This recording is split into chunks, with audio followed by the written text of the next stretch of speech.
5 каналдын түз эфирдеги берүүлөрүн ой бүгүн программасы менен улантабыз. Аны мен Каныкей Бозгунов алып барам. Саламатсызбы? 2021 жылдын 10 январында президенттик шайлоо менен бирге мамлекеттин башкаруу формасын аныктоо үчүн референдум өтөт. Бүгүнкү талкуубузда дал ошол референдум жана башкаруу формасынын тегерегинде сөз кылмакчыбыз. Биздин толкундан алыстабай туруңуз. Студиябыздын меймандарын тааныштырайын. Борбордук шайлоо комиссиясынын мүчөсү Акылбек Сариев, саясат талдоочу Бактыбек Жумагулов, ошондой эле менин сол тарабымда коомдук ишмер Кубанычбек Исабеков, Мекен ынтымагы саясий партиясынын төрагасы Темирбек Асанбеков. Саламатсыздарбы? Студиябызга кош келдиңиздер. Анда сөздү Акылбек ага сизден баштайт окшойбуз. Негизи эле азыркы учурда Борбордук шайлоо комиссиясында ушул референдум өткөрүүгө, ушул эле президенттик шайлоону өткөрүүгө кандай иштер жүрүп атат? Даярдык. Саламатсыздар. 15 декабрда расмий түрдө мыйзам күчүнө кирди. Эркин тоо газетасы жарыялагандан кийин. Ошого эле Борбордук шайлоо комиссиясы өзүнүн милдетин аткарып, календардык план бекитилди, тиешелүү кайрылуулар жасалды. Кече шайлоо бюллетендин формасын бекитип бердик. Бүгүнкү күндө даярдыктар башталды деп койсок болот. Астыдагы референдумдун мыйзамдын шартына ылайык жанагындай ошо үгүт маселесине катышуучу тап жактарда белгиленген, макул тобу же каршы тобу деп. Бүгүнкү күндө бир башкаруу формасына макулбуз деп топ түзүп, жарандарда кайрылган үлгүрдө бүгүн көрө каттай элек азыр мага документтерин карап атабыз. Демек, референдумга даярдануу башталды десек болот, ишке ашып жатат. Азыр ушул референдум боюнча өткөндө жогорку кеңеште мыйзам долбоору талкууланып атканда да бир топ кайчы пикирлер болду. Коомчулукта да азыркы учурда президенттик башкаруу формасын жактагандар, анан парламенттик башкаруу формасын жактагандар болуп, мындай бир канча топко бөлүнүп калды десек болот да. Негизи эле мындай дүйнөлүк практикада ушул башкаруу формасын аныктоо боюнча референдум өтпөгөндүгү баягы серепчилер тарабынан, саясатчылар тарабынан айтылып атат. Канчалык зарыл эле бүгүнкү күндө ушул башкаруу формасын аныктоону элге берүү, референдум өткөрүү мындай айтканда Кубанычбек ага? Референдумга мамлекеттик өтө маанилүү маселелер чечилип атканда коюлат. Бирок жанагы кайсы бийликти каалайсыңар дегенге тыюу жок закон боюнчачы. Бирок ошол эле маалда мен Акылбек мырзадан сурагым келип атат. Бул референдум менен шайлоо өткөнгө тиешелүү каражаттар которулдубу сиздерге? Өзгөртүүлөрдү жанагы каржы маселеси боюнча кошумча бекитип бергенбиз. Эми жанагы мыйзамда жазылып турат. Өкмөт милдеттүү түрдө каржы бөлүнүп бериш керек деп эсептерди болсо бердик. Демек, мыйзамды баарыбыз аткарууга милдеттүү болгондон кийин өкмөт дагы бүгүнкү күндө каражатты таап бериш керек. Канча каражат болот ошондо? Азыр кошумча бир 40 миллион тегерек болду. Бардык чыгымдарды эсептегенде ошону бекитип бердик. Дагы бир кичинекей суроо сизге, мен угуучуларга, көрүүчүлөргө да мындай түшүнүктүү болуш үчүн, мына октябрда 4-октябрда өткөндө шайлоо жараксыз деп табылбадыбы жыйынтыгы?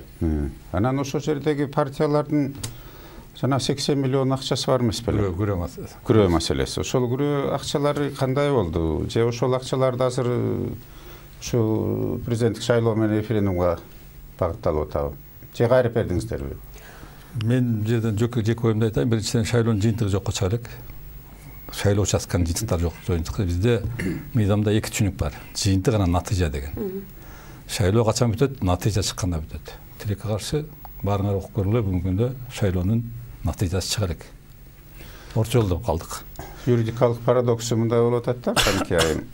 Бизде натыйжасы чыкты да жокко чыгарылган жок. Ошол эле маалда натыйжасы да чыккан жок, Анан ошол эле маалда биздин азыркы мыйзамсыз дейбизби же самопальный дейбизби, жогорку кеңешибиз мөөнөтү дагы закон кабыл алып туруп, бул эмени президенттик шайлоого баратабыз да.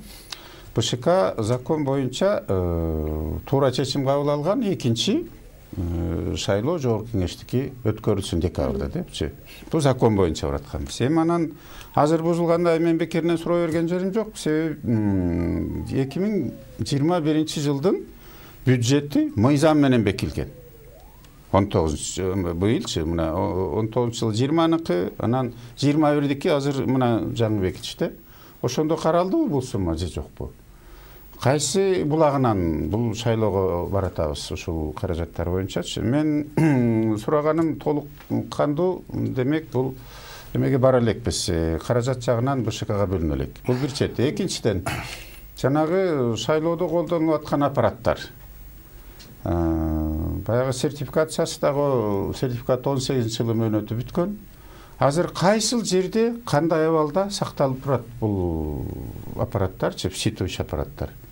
Мисалы Сооронбай Жээнбеков президент болуп турганда бармагын 2 колун 10 манжасы менен чыгара албай койгон.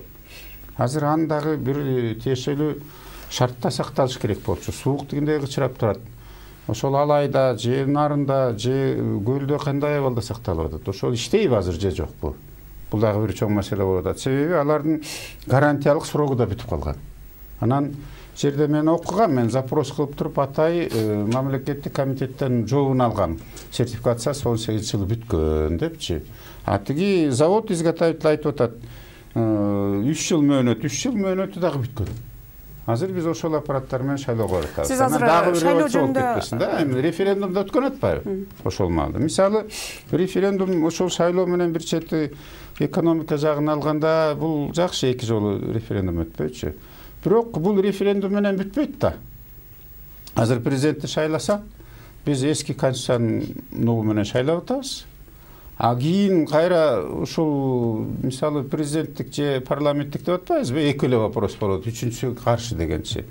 Мен сунуштар элем, биз тарыхыбызда 30 жылда супер президенттиктер менен да жашадык. Акаевдин убагында өтө көп бийлиги бар болчу. Парламентти азыркы деңгээлин көрүп туруп, элде кыжыры келип, аллергия болуп турган кезде пайдаланып супер президенттикке болуп кетсек, анда көзүм май басып кетсе шайланган киши эмне болот? Баланс жок болуп атат да. Себеби президентке дагы керек болсо жогорку кеңеш импичмент жарыялаганга же комиссия түзгөнгө кичине тизгингенге дегенге. Ошол референдум, ошол бир 4 маселе коюлса деген оюмда, менимче 5 даже мейли.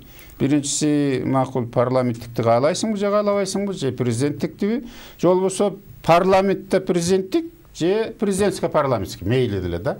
Хотя бы болбосо парламентский президентский болсо бул жакшы болор эле. Азыр президент бийлиги жок юридикалык жактан. Мен буга деле каршымын. Бүткүл эл шайлаган президент бир маселе чече албаса анда сурап да ала албайт.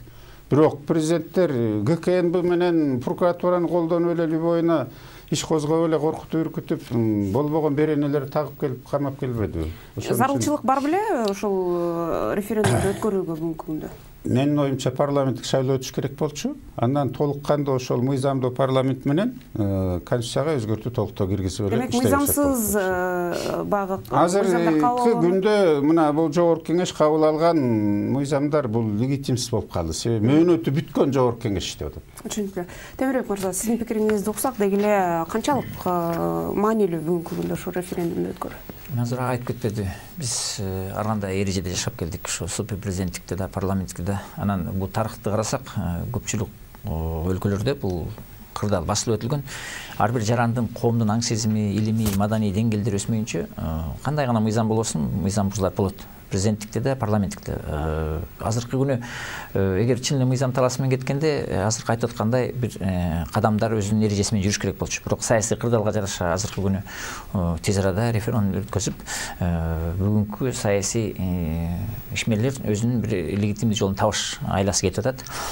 Мен үчүн жеке кандай бүт бар адам баласына келип такалгандан кийин ошол ар кандай эрежедеги мамлекеттүүлүккө өзүнүн мындай зыянын тийгизген адамдар президенттик болобу же парламенттик болобу бир саясий эркиндик элге бермейинче биз эч качан азыркы кырдаалдан чыкпайбыз. Алар көмүскө экономикалашкан, өзүнүн таасирлерин тамырлантып алышкан, баягы Денис Апын айткандай карамыш акмыш болсо да, биз азыркы күнү бир саясий эрк көрсөтүп туруп, коомдо бир силкинүү жүргүзүш керек. Өлкө Запад батыш өлкөлөр бул тарыхый жол менен келген, бирок жана үчүнчү өлкөлөр мындай ошондой бир саясий лидерлер келгенде, ошонун саясий эркине жараша мындай бир секреттер жасаган. Эгерде ошол болбосо, азыркы коомдун маданий деңгээли, илимий деңгээли, конституция, президентский болобу, парламенттик уруп ойноп атасыздар. Чыгат кайра. Анткени турмуш маселеси ушунчалык оор болуп келатат. Ошо 2-3 кредити бар, турмуштан үй жок, кыйналып жүргөн эл мыйзам талашын ойлоп эле турмуш азабын талабы менен жанагындай нараачылыкка катуу кирип атат. Мына ушуну азыркы саясий лидерлер эске алса, өзүм болсо эми саясий жактан башында ушу жаманда жакшы болуш ошо деңгээлде эреже менен парламенттик шайлоо, анан президенттик өтүп, бир жаңжалдан алысыраак эл аралык саясатта абройсу кетирбей жүрсө деген, бирок саясий кырдаал жанагы 5-6 сааттын депутаттары өзлөрү ушундай ыңгайлаштырып, амалданып иштейбиз деп атып, эки ортодогу кагышуу пайда болуп, эми биз референдумга такалып атабыз. Демек, маселе башкаруу формасында эмес деген. Азыр абсолютно, анткени баары эле юридикалык процесс боюнча ана юристтер туура айтып атат. Бул процедура ушундай сакталыш керек деп. Бирок саясий кырдаалга караганда азыр мамлекет өтө коркунучта. Тез аранын ичинде бул азыркы күнү жары же берек болуш керек. Болбосо биз азыркы күнү биз эмес, өнүгүп кеткен мамлекеттер коркунучта турат. Болбосо биз дагы бир кыйынчылыкка барып калган турабыз. Бакыт мырза, айтсаңыз, азыркы учурда мындай эл талап кылып атат, эл каалап атат деген бир урандар дайыма айтыла турган болот. Азыр референдумда дагы ошондой сөздөр айтылды да. Элдин каалоосу, эл өзү тандаш керек, бийликтин ээси эл, башкаруу формасында эл тандаш керек. Чын эле эл каалап атабы ушул нерсени? Эми мындай да. Биз биринчи ушул суроопко жооп берерден мурда ушул азыркы ситуация каяктан келип чыкты деген суроого жооп бериш керекпиз да. Азыркы ситуация парламенттик шайлоодо добуштарды сатып алуу, административдик ресурс колдонуу, анан ошол президенттин айланасындагылар ошол шайлоого түзмө-түз катышып бардык боюнча парламенттин үстүнөн контролду алуу маселесинин арты менен 5-6 окуя келип чыгып атат да. Ошонун арты менен Кубаныч агай туура айтты. Борбор шайлоо комиссиясы башында туура чечим кабыл алынды. Мыйзам чегинде да. Мыйзамдуу тез арада мыйзамдуу кайра жолго кирели деп туруп, бул талап жалпы кыргыз элдики эле эмес, биздин кошуна өлкөлөрдүкү дагы, Кытай, Орусия, Өзбекстан, Казакстан, ал эмес Америка, Европа өлкөлөрү дагы бул маселени түзмө-түз айтып атат да. Биринчи ошол мыйзам чегинде, ошол мыйзам жолу менен тезирээк процесске кирип кеткиле деп да. Анан кийинки болуп аткан процесстер уже Кыргызстандын ичиндеги коомчулуктарды, саясий күчтөрдү бөлүп жаруу жактарга алып келип аткан байкалып жатат да. Биз саясий серепчилерди мындай карап көрсөк ушундай болуп атат да. Ал эми бул референдум боюнча референдумдун конституциялык референдум дегени бар, ар кайсы видтери бар да. Конституциялык референдум, мыйзамдуу референдум, анан консультативдик референдум дейт, кеңешме референдум да. Конституциялык референдумда негизинен конституция алып чыгылат толук түрүндө. Анан ошол эл конституцияга жооп берет. Мыйзамдуу референдумда конституцияга кандайдыр бир өзгөртүүлөр киргизилгенде, ошондо мыйзам түрүндө эл добуш берет да. Ал эми азыркы мына кеңешме форматында референдумда ушул суроолор берилет. Бирок бул суроолор берилгенде эми дүйнө жүзүндө президенттик анан парламенттик эле башкаруу эмес, анан ага каршы деген позиция эмес да. Эгер дүйнөлүк практиканы биз карайбыз десек, анын ичинде президенттик парламенттик бар, парламенттик президенттик бар, ошондой эле монархиялык деген дагы башкаруулары кирип калат да. Ошол жактарды мындай кеңири карап, негизинен ушул процесстерди башкача багытта жүрүлсө, биринчиден ушу парламент, мыйзамдуу парламент келип түптөлгөнү менен, ошонун арты менен ушул маселелер парламенттин ичинен талкууланып чыкса, мындай азыркыдагы мындай коомдо бөлүп жарылуу болбойт эле деген ой пикир болот. Демек, Кубанычбек агай айткан жанагы аралаш системаны дагы бюллетенге киргизиш керек деген. Жок, эми ал бар да. Эмнеге мисалы ким ал чечип атат, ошол президент анан парламенттик деп ким? Сиз жана биринчи берген сурооңузду мен жооп берип атпаймынбы?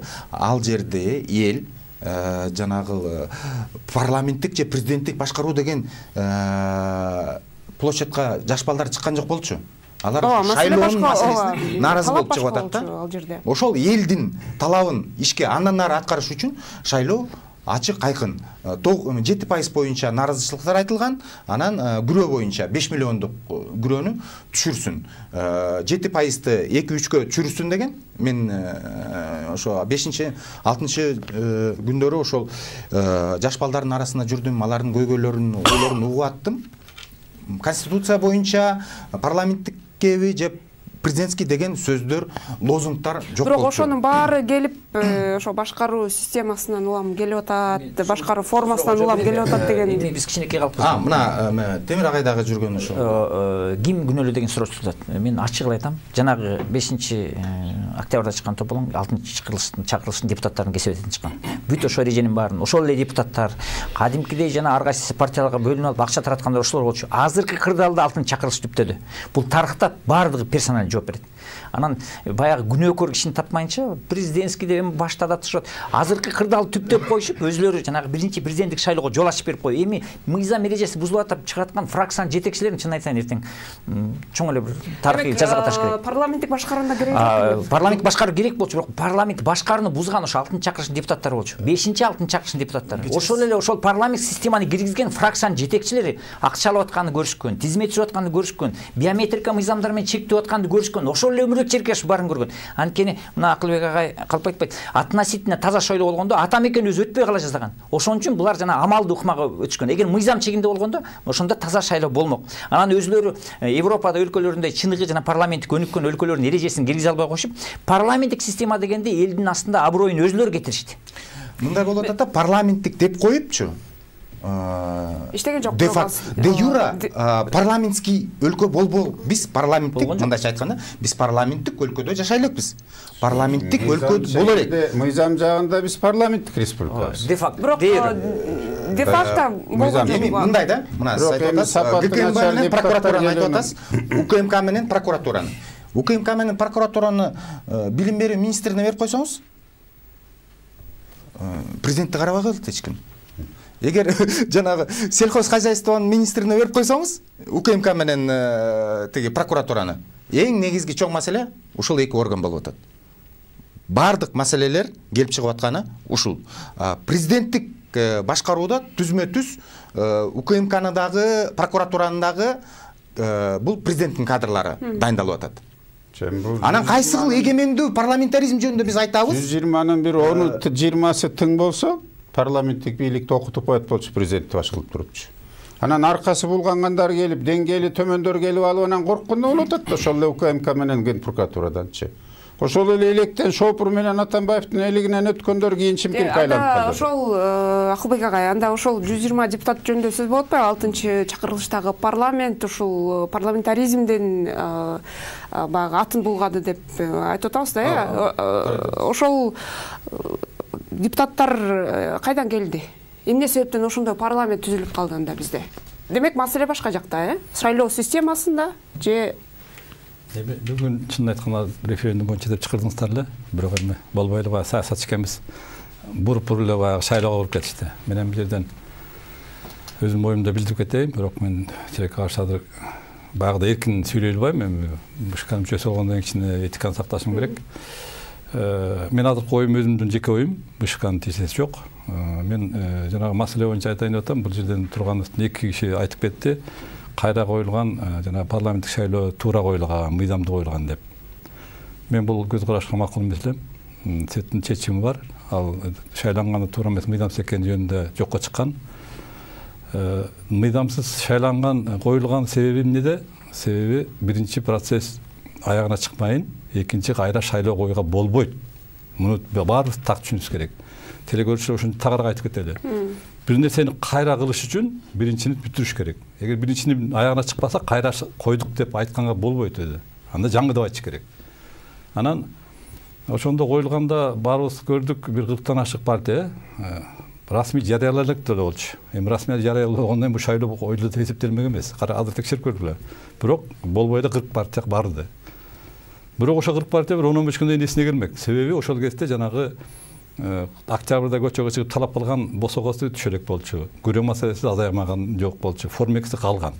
Анан 15 күндөн кийин ошол жана 40 партия эсине келмек дагы эмне деген шайлоо менен бартабыз деп кайра башкача нааразычылык чыкмак. Бул алар ошону билбей эле аттанып кетти да. Анткени жанагы күрөө анан тосмолор кийин гана күчүнө кирди мыйзам чегинде. Ошон үчүн бул жерден эми ал өттү кетти. Бүгүнкү күндө мыйзамдуу шайлан кайра коюлган дегенде мен таптакыр кошулган эмесмин убагында эле. Бүгүнкү күнгө чейин ошол ойдомун. Себеби эгер биз юридикалык жагын алсак, анда биз юридикалык талаптар менен кетишибиз керек. Жөн эле баягы жарыялап ийип, анан кеттик дегенден алысыраак болушубуз керек да. Ошон үчүн бул маселени өзүнчө талкууласа туура деп эсептейм. Мен бүгүнкү күндө депутаттарга сын айткандан уже элдин баары тарады окшойт. Ал деле кабыл албай да калды. Ашыкча айтып кереги жок. Менин азырынча убакытты туура бөлүп, убакытты кыскартканча жана референдумду көбүрөөк элге жеткирсек. Ошол маселеден келип чыгып атат да, парламент бизге Кыргызстанга президенттик башкаруу керекпи же парламенттик башкаруу керекпи деген. Биринчиден эми азыр ошол парламенттик башкаруу менен президенттик башкаруу деп айтпайт, парламентка республиканын президенттик республика деп коюп атпайбы? Форма башкаруусу бар. Бизде эки эле форма башкаруунун формасы бар. Мамлекет бул монархия менен республика. Биз мамлекет республикабыз өзүбүз. Анан ошол республиканын ичинен эки түрүн коюп атат. Бирөө үчүнчү дагы суроосу бар. Аны айта кетиш керек. Ошо экөөнү тең каршы деген сөз. Эми 3 баягы суроонун кайсынысы жеңип чыгат? Үчүнчүсү жеңип чыкса, кайсы жерге барып такалабыз? Демек, же президенттикте кылбайбыз, же парламенттик республика болбойт, президенттик республика болбойт деген сөз. Бул бир талабы. Анда кайсы жагдайга кептиребиз? Анда балким азыркы эле шартта калып калышыбыз мүмкүн деген сөз да. Эми бул мындайча айтканда эми азыр талаш жаратчу маселе болуп турат. Муну демилгечилер менимче азыр бир айдын ичинде элге түшүндүрүш керек. Биринчиден элге жанагы парламенттик республика деген эмне? Кандай жакшы жагы бар, кандай жаман жагы бар? Парламенттик республика деген эмне? Анын кандай жагы бар, кандай жакшы жагы бар дегендин баарын элге түшүндүрмөйүн, элдердин тандоосу кыйын болот. Ошон үчүн биз азыр ошол иш-аракет менен аракеттениш керек дагы. Биздин шайлоочуларга ошону жеткиришибиз керек. Мындай түшүнүктүү кылып. Бул жөнөкөй мындай караганда жөн эле эки суроо. Бирок ошондо деле аны баарыбыз түшүнүп, анан добуш берсек туура болот. Чын эле эл даярбы ушул нерсеге? Бирок буга чейин эле бирде толтура конституцияны деле добуш берип жүргөнбүз, окубай туруп эле. Бирок ага караганда бул кичине жеңилирээк маселе. БШКда дагы мүчөлөрүнүн көпчүлүгү чечкенде ошол чечим кабыл алынат да. Бир чети мыйзам четинде туура айтып атат. Анда мыйзамга кайрылсак, азыркы боло турган референдумду дагы жогорку кеңеш дайындайт болчу. Бул президент милдетин аткаруучу Мамытов эмес. Закон боюнча президенттик шайлоону, референдумду жогорку кеңеш дайындап турат конституциядачы. Дайындады да. Мыйзам менен дайындабады. Мыйзам менен бул указ менен чыгып калбады, онундачы. Андан кийин бул жерденчи биз туура айтып атасыз. Мыйзам чыкты. Президенттик мыйзам чыкканда эмне үчүн бул эки эле суроону коюп атат? Эмне үчүн 4-тү же 5-ти койбойт? Эми азыр эл деген кичине ушу 120 жоопкерсиз деңгээли начар жогорку кеңешти көрүп туруп эле анан бир жактан экинчи жакка өтүп кеткен мен туура эмес деп эсептейм. Ошон үчүн элге мүмкүнчүлүк бериш керек, эгер эл бийликтин булагы боло турган болсо. Парламенттик, президенттик болсо, бул жакшы болот эле деп эсептейм. Себеби парламент биз анда мисалы суроо катары айтайын, бир жылда бир жолу жогорку кеңеш бюджетти бекитет. Анан азыркы бул конституциялык кеңеш менен мүчөлөрү сунуштап аткан боюнчачы президент аткаруу бийлигинин башчысы болуп атат дагы, бирок жогорку кеңешке отчет бербейт дейт. Анда бул бюджетти 4 миллиард болобу, 120 миллиард болобу, аны өкмөт туура эмес сарптап койсо жооп бериш керек. Азыркы мыйзам боюнча азыркы эме боюнчачы. Анда супер президент болсо, анда жогорку кеңешке отчет бербесе, аткаруу бийлигинин башчысы болсо, анда жогорку кеңеш вообще эмне кереги бар андачы? Кээ бир жерлерде мен буга макул эмесмин. Президентке укук бериш керек. Ошол эле маалда президент мамлекет башчы болгондо сырткы саясатка конституция боюнча азыр кийлигишкен какысы жок. Ички саясатка кийлигишкен какысы жок. Ошол эле башка мамлекетке барса, мамлекет башчысы мен өкмөттөн уруксат сурайын дейби. Өкмөт жалгыз премьер-министр чечпейт, ал да коллегиальный орган. Ошол сиз айтып аткан нерсенин баарын эл азыр түшүнөбү? Ошондо мындай тандаганга. Мен түшүнүгүм боюнча мындай да. Кечиресиздер, азыр мындай түшүндүрүшүбүз керек. Менимче азыр референдум өткөнгөндө дагы эгер кандайдыр бир түрүн тандап алганда бул эртең эле ошондон баштап президенттик республика же парламенттик республика болуп калат дегенден алыс болуш керек. Анын артында жаңы конституцияны кабыл алыш бул уже негиз болуп калат да.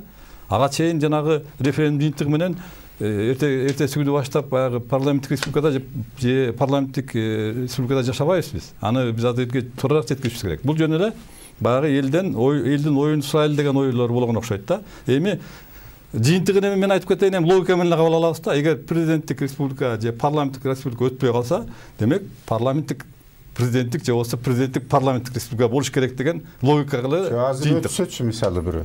Өтүп кеткенде баары конституциялык кеңешме деген только президенттик бийликти ылайыктап даярдап. Жок, эгер өтүп кетсе, баары бир анын артында өзүнчө референдум аркылуу конституцияны кабыл алыш керек. Каалайбызбы, каалабайбызбы, анысы жок, биз жашай албайбыз, аткара албайбыз. Туура.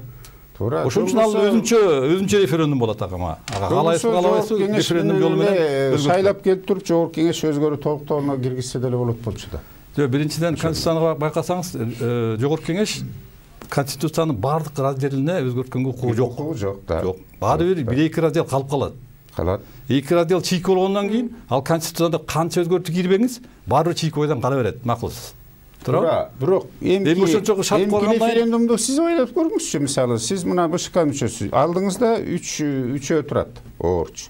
Президенттик шайлоо, референдум менен андан жогорку кеңештики, анан жергиликтүү. Анан экөөнүн калган экөөнө сөзсүз жаңы конституциянын эмеси кирет. Бар, туура. Референдум. Ал дагы бир референдум менен. Экономик катар. Үчөнү кирбесе болду деген болду. Депутатты окуйсузбу, шайлоочу же жана конституциянын беренелерин окуйсузбу? Бул жерде дагы мындай чоң маселе болуп атпайбы? Негизи конституцияны талкуулаганга кенен убакыт берсе, 1 жарым жылдай. Жетет. Минимум болуш керек. Минимум. Мына азыр ошол эле барат. Азыр. Каалайбыз ошого кеткене калды. Эми негизинен азыркы сиз айтып аткан маселе боюнча мындай аны көбү деле айтып атат да. Азыр бизде экономикалык кризис болуп атат. Көбү мына коронавирус маселесинин артынан коронавирус маселесин дагы эч ким мындай отменять эте элек. Вакцинация дагы полностью жүрө элек. Элдин арасында да бул маселе боюнча чоң коркунучтар бар. Бул бир. Экинчиден ошонун арты менен көп бизнеске жалпы элге мындай таасир болуп жатат да. Мына эт маселеси көтөрүлүп атат. Бардык социалдык жактар бардыгы болуп атат да. Ошону менен бирге азыр президенттик шайлоо. Азыр бизде же толугу менен легитимдүү президентибиз жок, же толугу менен легитимдүү премьер-министр жок, же толугу менен легитимдүү парламент жок да. Азыр бардыгы маселеси ушу легитимдүү жолго түшөлү деп туруп, ошо президенттик шайлоо башталды эле, ошо президент менен алек болуп президенттик кампания жүрүп атат да. Эми ошо менен бирге элге дагы жанагы айтылып аткан маселенин үстүнө дагы эми силер дагы ушул боюнча дагы ойлонгула. Президенттикти каалайсыңарбы же парламенттикти каалайсыңарбы? Тереңирээк ойлонгула деген эме да. Бул маселе негизинен элдин маселеси эмес. Бул мындай кыска ушул боюнча мындай специалисттер чогулуп, бир сыйра иштелип чыгып, Акылбек ага айткандай жарым жыл эмес, негизинен бул маселе боюнча дагы бир 2-3 жыл жакшылап иштеш керек да. Парламенттикпи, президенттикпи деп да. Ошол келген президент, шайланган президент ушул маселелер боюнча биринчиден негизинен жумушчу топ түзүш керек. Жумушчу топ түзүлүп туруп, ошол жака саясий күчтөрдүн өкүлдөрү кириш керек. Коомдук иштердин, коомдук уюмдардын өкүлдөрү кириш керек. Юристтер кириш керек, саясий серепчилер кириш керек. Ошону менен кирип туруп, ошондо жумуш башталат эле да. Ар кайсы форматтардыкы. Парламенттик маселе боюнча тиги жок, эми аны Акылбек жок, аны башка ал иш башкача келип атпайбы? Ал жогорку кеңештен келип туруп, анан тигил жеке түшүрүп атпайбы? Негизинен алгоритм действий башкача да. Таптаса бар, жаскан ошол эле кишилер жашат. Башка киши жасай албайт аны. Анан бул жадын кичине алгоритм башкача болот. Референдум өткөрүүнүн бир зарылчылыгы жок жогорку кеңеш түзөбү же мындай залчы түзөбү же эл түзөбү бар ошол эле бир адистер жазыш керек. Бул кеңешмени да жогорку кеңеш түзүш керек болчу. Негизи айтылды, ким төсө адистер саналуу эле бизде, саналуу эле. Эртең бир күнү чыгып айтат да, бул туура эмес, нелегитимдүү кеңешме деп. Демирбек мырза, сиз буга чейин президенттик шайлоого катышып көрдүңүз беле? Биринчи жолу катышкам. Андан кийин дайыма эле парламенттик шайлоого катышып жүрөсүз? 2 жолу парламент шайлоого катышкам. Эмне себептен сиз президенттик мына азыр президенттик шайлоого өзүңүздүн талапкерлигиңизди койгон жоксуз? Эмне себеп бар да дайыма парламентке барууга? Мен башында эле күткөм, моралдык жактан да, тарыхый саясий жактан 6-чы парламент тарап кетет. Эми элдин арасында жашап жүрүп да жамансыз жашалат. Кичине уят намыстар бар. Жанагындай юридикалык жагын карай берсек, ал процесс беспрерывный, акылбек айткандай. Эки юрист жолукса, адвокат жолукса, можно вечно аял менен эркек урушкандай. Анан ошонун негизинде мен каршы чыккам. Азыр моралдык жактан да кетишсин, ушу тополоңго алып келген адамдар деп. Анан алар өздөрүнүн эрежесин ыктап алып, экинчи кадамга өткөндөн кийин мен өзүм ошого каршы чыккандан кийин ушул эрежеде шайлоого катышууну туура эмес көрдүм. Бул биринчиден. Экинчиден, азыр эл жөнүндө айтып атабыз, эми элге түшүндүрүш керек деп. Чын айтканда жарандардын көпчүлүгү өзүнүн укугун, өзүнүн эркиндигин түшүнбөйт. Өзүнүн адамдык сапатын сыйлабайт. 40-30% социалдык жактан кыйналган. Жанагындай майда барат акчага эми элде күнөө жок, элде ошентип биз мажбурладык. 30-40% номенклатура билип турса да, мыйзамды түшүнүп турса да, өзлөрү баягы күнүмдүк көрөкаттын негизиндеги баягы кырдаалга жараша чечимдерин чыгарат. Калганы бейкапар адамдар бар. Муну ким көтөрө алат? Саясий жанагы данышман, ошо биларман кишилер, эксперттер, коомдук. Мына ошолордун ичинде, юристтердин ичинде талкуу жүрүп атат. Анан 2 айда 3 айда эле коомдун аң сезим көтөрөбүз, түшүнүп кетет деген ал негизи эле туура эмес. Бул жерде маселе эмнеден болуп атат? Ички саясий күрөш жүрүп атат. Ар кайсы катмардын ичиндеги. Тополоң аркылуу келгендер, мурда ошо системада орношуп калгандар. Эми азыркы күнү башынан туура кетпегенден калып калган мурдагы парламент мүчөлөрү, ошо саясий мындай тааныл адамдар эски мыйзам менен калып калсак, президент шайлоонда иш жүргүзбөйт. Аякта финансылык каражат күчтөрү бар. Элдин катмар социалдык күчтөрү бар. Мына ошондуктан мен азыр бул саясий кырдаал түптөлүп калган үчүн референдум өтүш керек. Бир киши милдет алыш керек. Анан Акылбек айткандай, юридикалык процессине жол бериш керек. Бүгүнкү күнү иним айтып аткандай, эч ким жоопкерчилиги илинбей калды. Бул мамлекеттик үчүн коркунуч келип атат. Мына ошону мен эске алып, бүгүнкү күнү адамдын өзүнүн эрк көрсөтүп, мындай милдет алып атканы бул чоң маселе. Анткени эртедир кеч бир жооп бериш керек. Эгерде биз муну уланта берсек, биз социалдык экономик кризис келип такалып, ал эмес тышкы күчтөрдүн да биз жеми болуп калышыбыз керек. Азыр дүйнөдө да өтө оор абалдар. Көрдүңөрбү? Армения тытышып атып, чегарасынан жеринен айрылып калды. А бизде андай кыйынчылык иштер өтө көп мамлекеттин тегерегинде.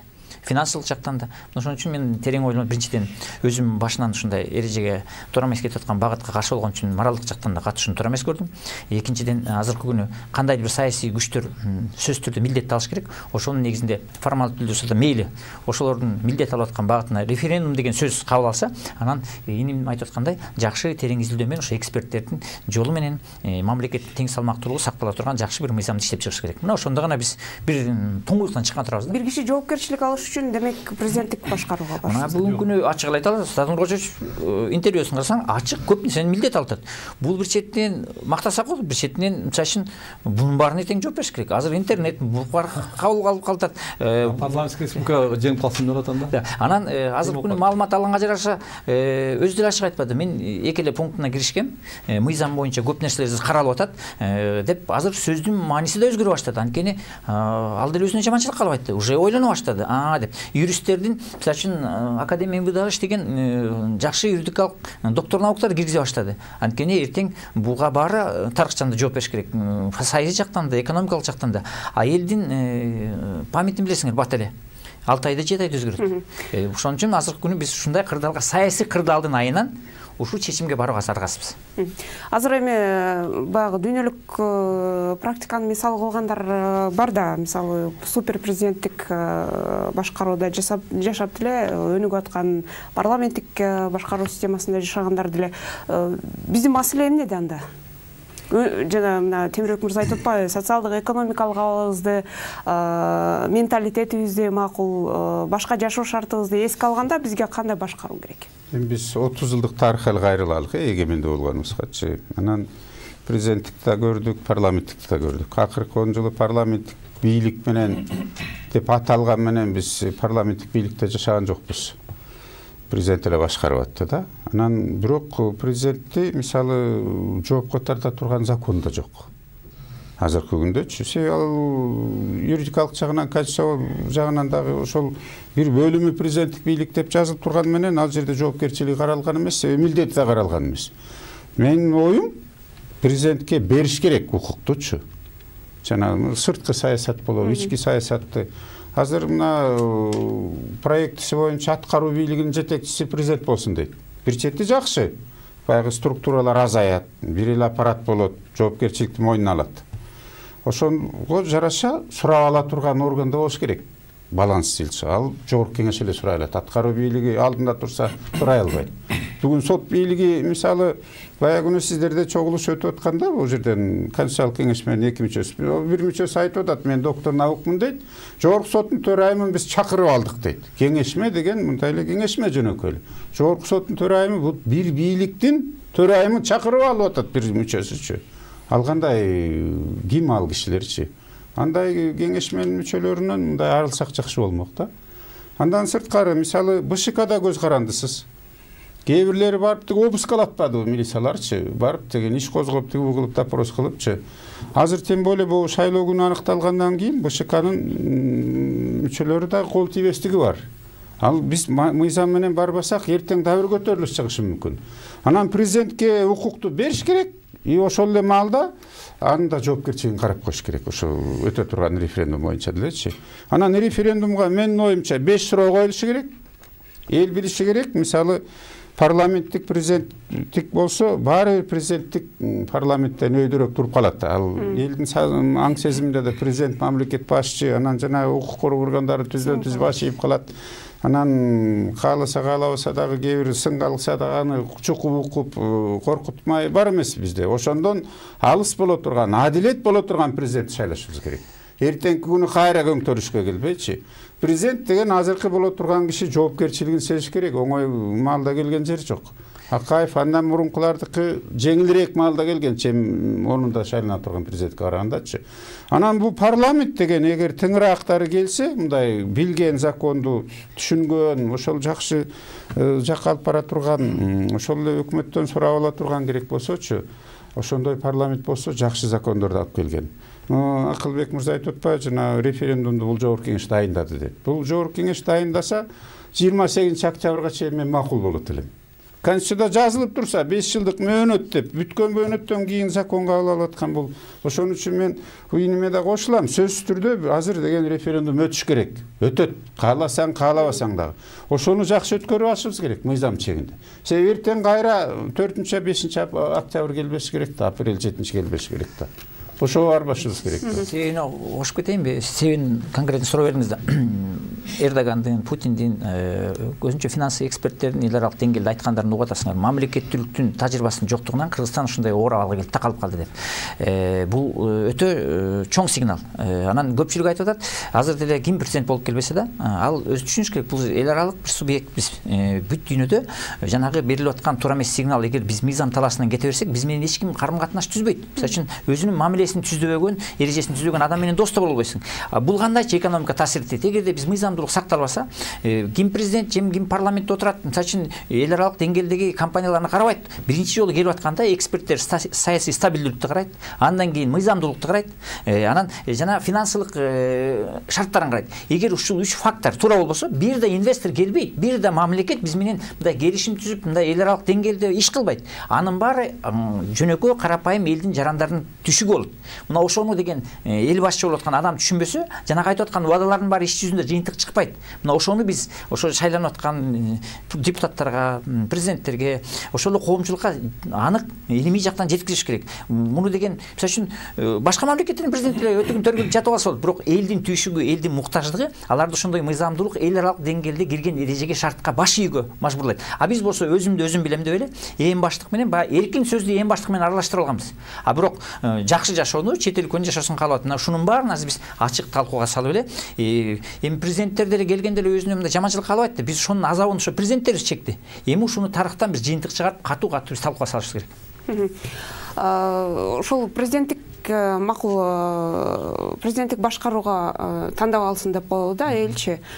Эмне өзгөрүшү мүмкүн? Биз анткени ал жолдон өткөнбүз да. Эмнени азыр эмнеге баягы ишеним артып биз ошо артка кеткен өлкөбүздү алдыга жылдырабыз деген эмнеге бир таянып ошол нерсени айтып атабыз да, жүйө келтирип атабыз.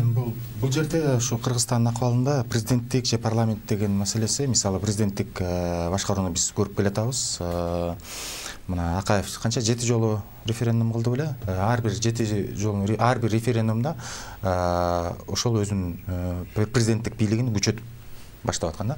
Куромбек Бакиев болсо 6 жылкы конституцияны 2007 жылкы конституция менен өзгөртүп, кайра дагы ошол президенттик башкарууга өтүп алып, анын жыйынтыктарына көрүп атабыз да. Бу жерде маселе биз коюш керекпиз. Маселе адам маселесинде болуп атабы? Же маселе системада болуп атабы? Адам маселеси болсо, анда жакшы адам издейли.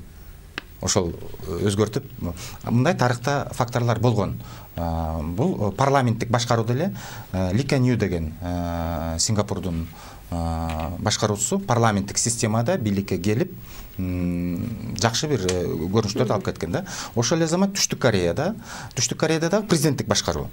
Президенттик башкаруу, бирок ал жакта дагы парламенттин дагы орду өтө күчтүү.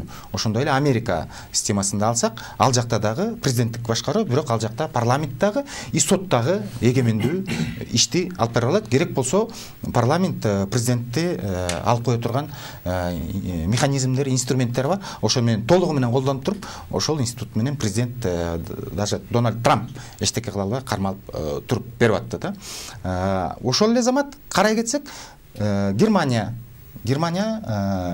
түзмө-түз мына ошол парламенттик башкаруу, Япония парламенттик башкаруу мына кандай процесстерди көрсөтүп атат, байкасак болот да. Мен айта кетет элем, бу жерде биз маселени инклюзивдүү жана эксклюзивдүү институттардын багыттарын караш керекпиз да. Эксклюзив менен инклюзивдүү институттар эмнелер? Булар эксклюзивдүү бийликти бир кичинекей топ же бир адам өзүнүн айланасында кармап алып, же топ айланасында кармап алса, бул эксклюзивдик институттардын өнүгүүсүн деп айтабыз да. 5-6 октябрдагы болгон процесстер бул ошо жаштардын ошол эксклюзивдүү институттарды күчөп баратканына каршы чыккандык деп айтсак болот да. Анткени жанагы 100 мандатты 3 партия алып алгандан кийин кайра майда чүйдө мандаттарды берип койгону, бул уже эксклюзивдүү институттар ошол парламент менен кошо, президент менен кошо биригип процесстер башталып аткан. Ошого каршы чыкты. Буга чейинки дагы болгон окуялар ошол маселе менен болуп аткан да. Ал эми инклюзивдүү институттар, мына эгемендүү массалык маалымат каражаттар, сиздер азыр ушинтип чогултуп айтып атканыңыздар, бул инклюзивдүү институттардын, ошол эле жарандык коомдор, ошол эле саясий партиялар бардыгы ушу инклюзивдүү чечимдерди көп адамдар чогулуп кеңешип кабыл алуу процесстер жүрсө, ошондо биз жакшы бир өнүгүү жолдорго кетебиз. Көбү айтат, мына Россия менен Казакстанды айтышат, президенттик башкарууда жакшы эле жашап атышат деп да. Биз аларга теңелбеш керекпиз. Алар авторитардык системасын жок, анда биз эми Түркменистанды айтсак да, Түркменистанда газ ресурстары өтө огромный, чоң, көп. Россияда болсо нефть ресурстары өтө огромный. Ошол айланада коррупциялык система менен жетип, ошонун артынан элге дагы жетип, элдин социалдык жактарын жабылып, пенсия, пособия жактары жабылып, ипотека маселелери, кредит маселелери өтө ылдый пайыз демек маселе башкада болуп атпайбы? Кыргызстандыкы андай мүмкүнчүлүктөр жок. Кыргызстандын жолу кичине башкачараак болуп атат да. Ошол жерде мен парламенттик жакты колдоп кетет элем да. Агай, баарына каршы добуш берилип калсачы, эл ошол нерсени тандап калса, кандай жагдай түзүлөт? Айтканда дулай кетет элем. Мисалы, менин оюмча, биз кайсы мамлекетке таң бербейли, суктанбайлы, Америкабы, Кореябы, Америкабы, Кыргызстар Кыргыз бойдон калат. Муну туура түшүнүш керек. Бул биздин менталитет. Кыргыздарга да суктангандар көп бар, көрүп атасыңар. Бийлик алмаштыруу боюнча. Эми мындай да, бул биздин көйгөй эмнеде, менимче, менин оюмча, биз өтө саясатташкан эл болуп кеттик. Мына тойдо жолукпайлы, жамандыкта жолукпайлы, жакшылыкта жолукпайлы, байкасаңыз, саясатта башка сүйлөнбөйт. Өндүрүштү сүйлөбөйбүз. Башка жөнөкөй эч бир жерде мындай сөз жүрбөйт. Саясаттын гана башында жүрөт. Мына көйгөй ушунда.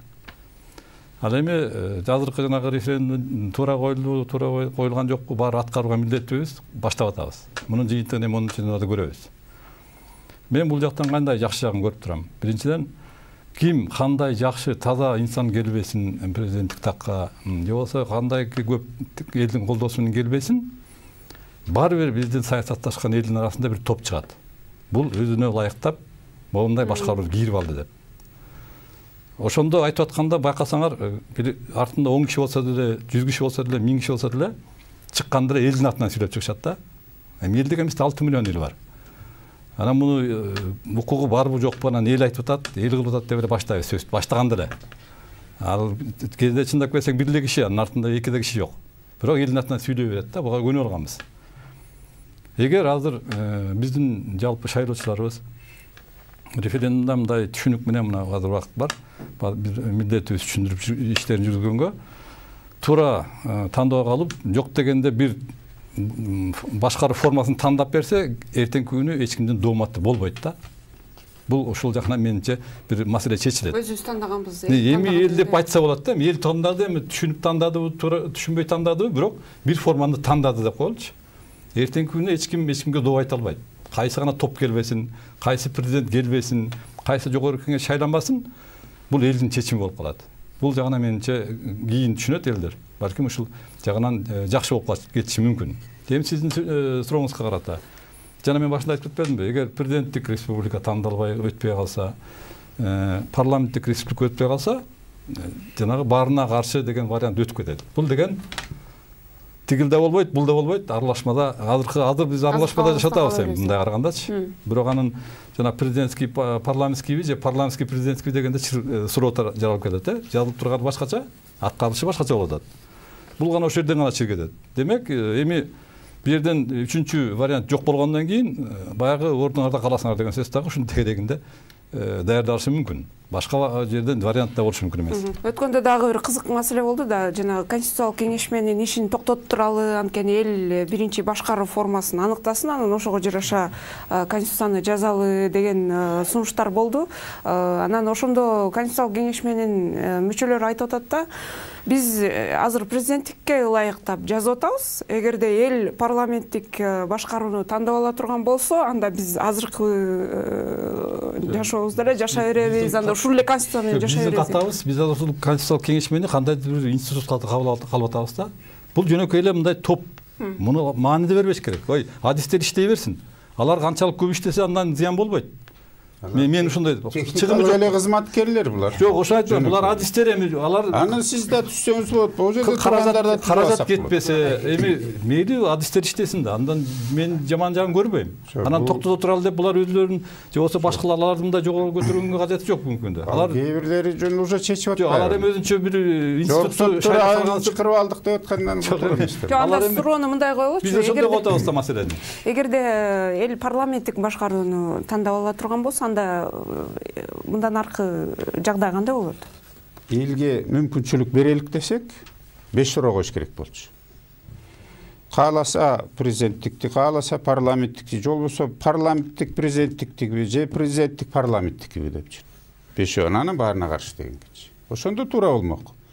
Мен дагы бир жолу айткым келет, баланссыз болуш керек бири-бирине. Анда кыймыл болмак, эмнеге дебейсизби? 4-4 өтпөй калса, мына ошондо тургуйга такалмакпыз. 4 өтпөй калса, азыр биз жөн эле багытты каалап атабыз да. Туура, азыркы сиздин оюңузда кайсы? Кандай чечим кабыл алынбайт. Азыркы мына сиздин оюңузда кайсы? Азыр парламенттик бийлик менен жашап атабыз. Документалдуу закон боюнча. Юридикалык жагын айталычы, юридикалык жагын айтсаңыз.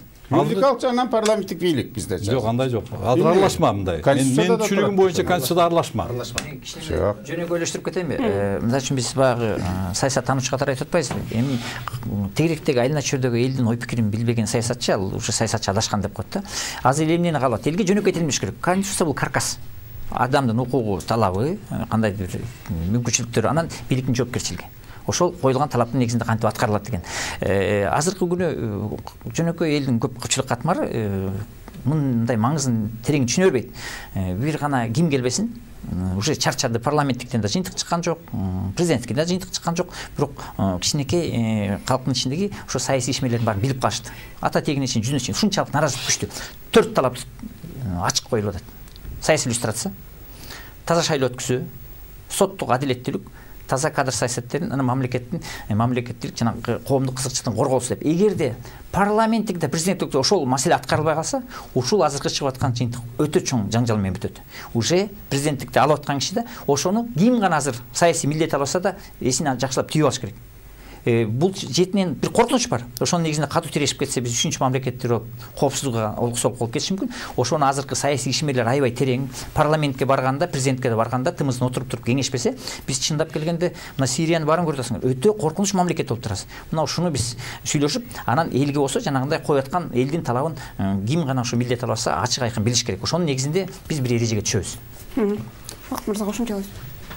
Эми мындай процесстер, мындай авторитардык өлкөлөрдөн демократиялык чыныгы багыт көтөрдү. Мындай процесстердин бардык демократиялык өлкөлөр өткөн. Бул Германиядагы жана Кайзер Германиясы болгон, ал убакытта ушундайлар болгон, бийлик алмаша берип, ушинтип бири-бирине Веймар республикасы убагында эметкен. Андан кийин ошонун арты менен жана Гитлер келип атат, бийликти толугу менен өзүнө алып алып, жанагы процесстер болгон. Андан кийин мына азыр 70 канча бир 30-40 жылга чейин бир жагын Америка басып жатты, бир жагын СССР басып жатып, андан кийин анан биригип Германия мына ушу парламенттик башкарууга өттү да. Мен жана сиздин сурооңузга жооп берип коет элем. Сиз эгер парламенттик утса кандай болот? Парламенттик утса анда толугу менен парламенттик башкарууга өтүш керек болобуз. Бардык бийлик толугу менен аткаруу бийлиги премьер-министрге бериш керек.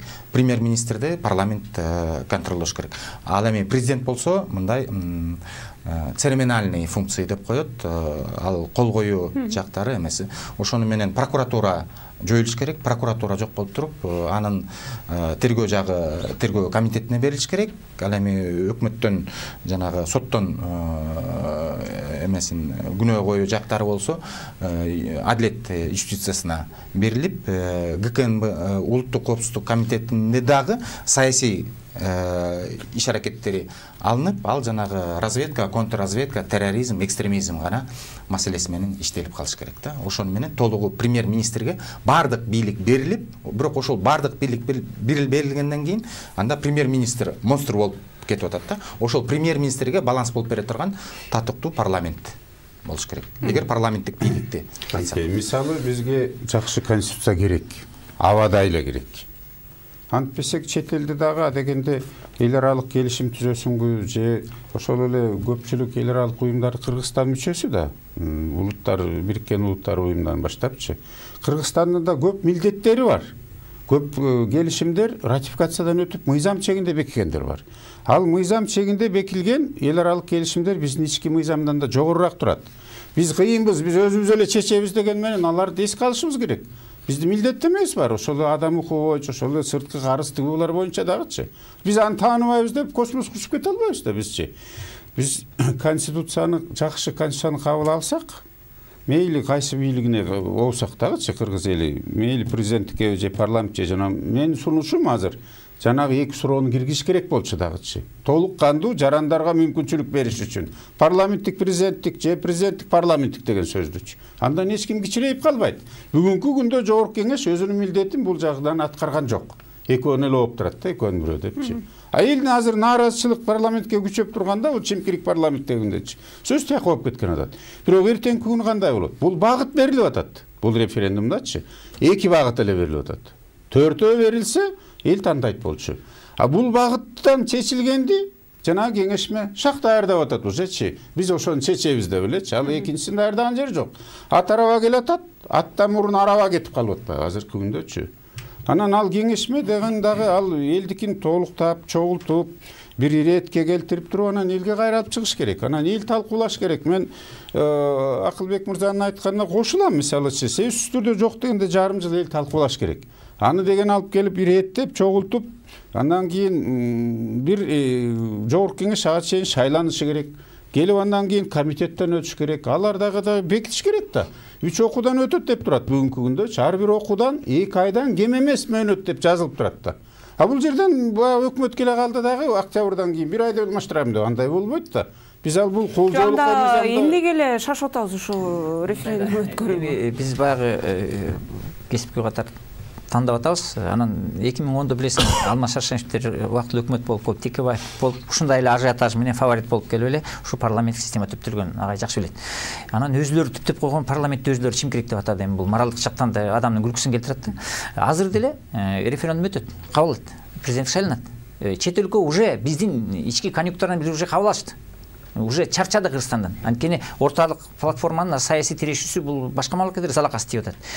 Маселе ошо шайлоодон кийинки референдум деп добуш бергенден кийин кандай юридикалык жакта кетет. Ошон үчүн мен айтып атпаймынбы? Жаран азыркы биздин жарандар, мисалы үчүн бүт өлкө акыры парламент система артта калат. Россияда да 15 партияга жол берип атат. Переходный этапты өтүштү. Анткени бул келишим негизинде чечилген маселеде жыйынтык болот, анан тынчтык болот. Бирок коомдун маданий деңгээли өсмөйүнчө маданияттуулук деген эмне? Маданияттуу адам бул өзүн чектөө дейт. А бизде ээн баштык менен эркиндикти алмаштыра алган эл. Эртеңки күнү ошол саясий милдет алган киши элди да мыйзамга такаш керек. Эл да ошо мыйзамга баш ийгенди үйрөнүш керек. А биз улам ошо менен эксперимент кылып ойноп атып, биздин жанагы 150-200 киши. Аягында вообще мыйзам сыйлоо дегенден чыктык. Бийлик институттарынын аброю кетти таптакыр. Жада калса министрди да биз колхоздун башкармасын башка сыйлачубуз. Мектептин мугалимин сыйлачубуз. Кандайдыр бир сыйырмат деген болгон. Бул бийлик деген бул сыйырмат да. Мына азыр өтө оор кырдаалга келип такалдык. Мына ошондуктан азыркы күнү маселе ушу Акылбек айткандай болот. Эртеңки күнү ушул кабыл алган адамдар саясий милдет алган канчалык түшүнүк деңгээли бар.